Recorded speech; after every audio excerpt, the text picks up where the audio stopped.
Hi అన్న. Hi brother. అన్న చెప్పండి, జమిలీ ఎలక్షన్ అనేసి ఇప్పుడు మొత్తం అదే టాపిక్ గా మారింది. పొలిటికల్ లో చాలా పార్టీలు పడిపోయే అవకాశం ఉంది. చాలా పార్టీలు అధికారంలోకి వచ్చే అవకాశం ఉంది. అసలు ఏమనుకుంటున్నారు జమిలీ ఎలక్షన్ జరగడం వల్ల? దీనివల్ల మొత్తం ఓవరాల్ ఇండియా మొత్తానికి బిఫోర్ 1952 ఎలక్షన్ అనేవి ఓవరాల్ ఇండియాకి ఒకేసారి జరిగాయి.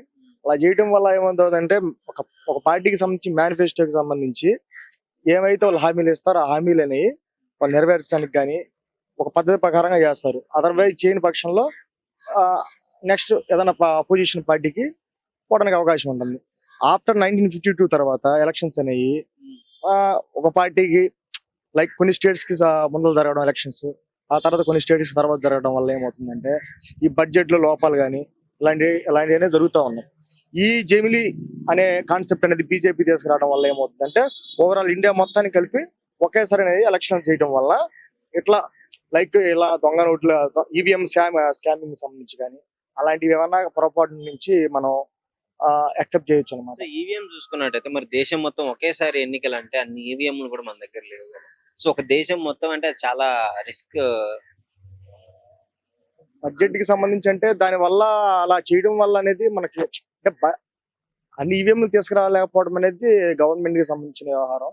బట్ అలా చేయడం వల్ల అనేది పీపుల్స్ కానీ చాలా మంచి జరిగిద్దని నా ఆలోచన. లిటరలీ ఈవీఎంల వల్ల కూడా కొంచెం ఏదో స్కామ్ జరుగుతుంది అంటే సాటిస్ఫై లేరు, బ్యాలెట్ అయితేనే బెటర్ అని చెప్పేసి కొంతమంది అంటున్నారు. అసలు దాని గురించి మీరేమంటారు? బ్యాలెట్ వల్ల ఏమవుతుందంటే బట్ కాకపోతే బ్యాలెట్లు అనేవి లెక్కింపు జరిగేటప్పుడు కూడా కొన్ని పొరపాట్లు జరుగుతాయి. ఈవీఎం లో పొరపాట్లు జరిగాయి లేవనేది మనకు తెలియదులేండి. ఏదో అపోజిషన్ పార్టీలు ఓడిపోయిన వాళ్ళు అనుకుంటారు, బట్ అది కరెక్టా కాదనేది మనకు తెలియదు కదండి. కాంగ్రెస్ పడిపోయే అవకాశం కూడా ఉంది అని చెప్పేసి అంటే మళ్ళీ అంటున్నారు కదా మన తెలంగాణలో. ఈ జమిలీ ప్రాసెస్ వల్ల కాంగ్రెస్ కే బెస్ట్ ఆప్షన్. ఎందుకంటే ఇట్లాగా జరగడం వల్ల ఇప్పుడు ప్రెసిడెంట్ మొన్న బీజేపీ మళ్ళీ థర్డ్ టైం కూడా రూలింగ్ లోకి వచ్చింది. ఈవీఎం లో ట్యాంపరింగ్ చేయడం వల్ల ఏదో వచ్చిందని చెప్పి అంటున్నారు. అది కరెక్టో కాదో కూడా తెలియదు. బట్ రాజస్థాన్ ఎలక్షన్ సంబంధించి కానీ కర్ణాటక ఎలక్షన్ సంబంధించి కానీ ఓవరాల్ కాంగ్రెస్ ఓట్ బ్యాంకింగ్ మొత్తం ఈవీఎం ట్యాంపరింగ్ వల్ల జరిగిందని చెప్పి జనాలు అపోహ. కానీ at the same time Congress candidates ని కూడా చేంజ్ చేసి బీజేపీ కన్వర్ట్ చేయడానికి కారణం కూడా ఇది ఈ విధంగా ముందర ఎలక్షన్ జరగడం బ్యాక్ సైడ్ జరగడం వల్లే వస్తుంది. ఆ బడ్జెట్ కూడా సరిగ్గా ఫాలోఅప్ చేయలేకపోతున్నారు. ఇచ్చిన హామీలు కూడా నెరవేర్చలేకపోతున్నారు. ఇలా జమిలీ అనే ప్రాసెస్ తీసుకురావడం వల్ల ఏ పార్టీ అయినా సరే దాని కంట్రోల్లో ఉండడానికి వాళ్ళ మేనిఫెస్టోని సక్రమంగా చేయడానికి ఈ జమిలీ ప్రాసెస్ అనేది ఖచ్చితంగా వర్కౌట్ అయిద్దని మరి ఆమోదిస్తారంటారా 29 స్టేట్స్? కన్ఫామ్ గా. మళ్ళీ వన్స్ అగైన్ ఇప్పుడు 2/3 రావాలి కదా మెజారిటీ, అది అనుకుంటున్నారా?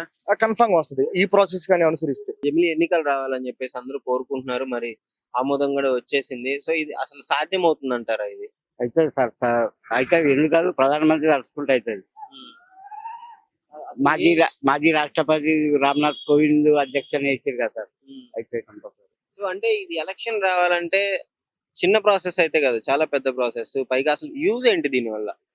లాభం ఖర్చు తగ్గుతుంది కదా సార్, ఖర్చు తగ్గుతుంది, ఒకటేసారి రిజల్ట్ వస్తుంది ఇదంతా. ఓకే, కానీ ఇది ఇవన్నీ జరగాలంటే రాజ్యాంగ సవరణ కూడా జరగాలి అని చెప్పేసి అని అంటున్నారు కదా. సో మరి అది సాధ్యమవుతుంది? 29 రాష్ట్రాల వాళ్ళు అంటే 2/3 మెజారిటీ వస్తేనే చేయడానికి వీలుంటుంది. ఏమో సార్, అది వస్తుందో లేదు. రాజ్యాంగం అంబేద్కర్ రచించింది వాస్తవమే, కానీ దాన్ని మార్చుడు అవుతుందో లేదు. అంటే 89 172 ఆర్టికల్ మార్చాలి, సవరణ చెయ్యాలి, చేస్తేనే ఇది సాధ్యమవుతుంది అని చెప్పేసి నన్ను అంటున్నారు. సో దాని గురించి అసలు మీరేమనుకుంటున్నారు? అదే సార్, ఇక పబ్లిక్ తోని ఎట్లుంటుందో అట్లా మనం ఖర్చు తగ్గుతుంది, ఖర్చు అయితే తగ్గుతుంది, ఖర్చు అయితే తగ్గుతుంది సార్. ఒకటేసారి రిజల్ట్ వస్తుంది, ఖర్చు తగ్గుతుంది. ఇంకా ఈ దొంగ ఓట్లు అనే కాన్సెప్ట్ కూడా చాలా వరకు తగ్గే అవకాశం ఉంటుంది. కానీ జమిలీ ఎలక్షన్ చేయాలంటే దేశం అంతా ఒకేసారి అంటే సిబ్బంది లేరు మన దగ్గర. మంది ఉన్నారు సార్, సిబ్బంది ఎందుకు లేరు? కొరత ఉంది కదా. ఉన్నారు సార్ సిబ్బంది, సరిపోతుందంట. సో నీ అభిప్రాయం అయితే జమిలీ ఎలక్షన్ రావాలి. రాజకీయ నాయకుల్లో కూడా ఒక భయం ఉంటుంది, ప్రజల్లోకి వెళ్ళి మాట్లాడాలి, తొందరగా టైం తగ్గుతుంది కదా జమిలీ ఎలక్షన్ వచ్చినప్పుడు. తగ్గుతుంది సార్, వాళ్ళ దాంట్లో ఆందోళన అనేది ఉంటది. అయితే ఒక రాష్ట్రానికి ఒకేసారి ఎలక్షన్ చేయడం వల్ల ఖర్చు బాగా అవుతుంది సార్.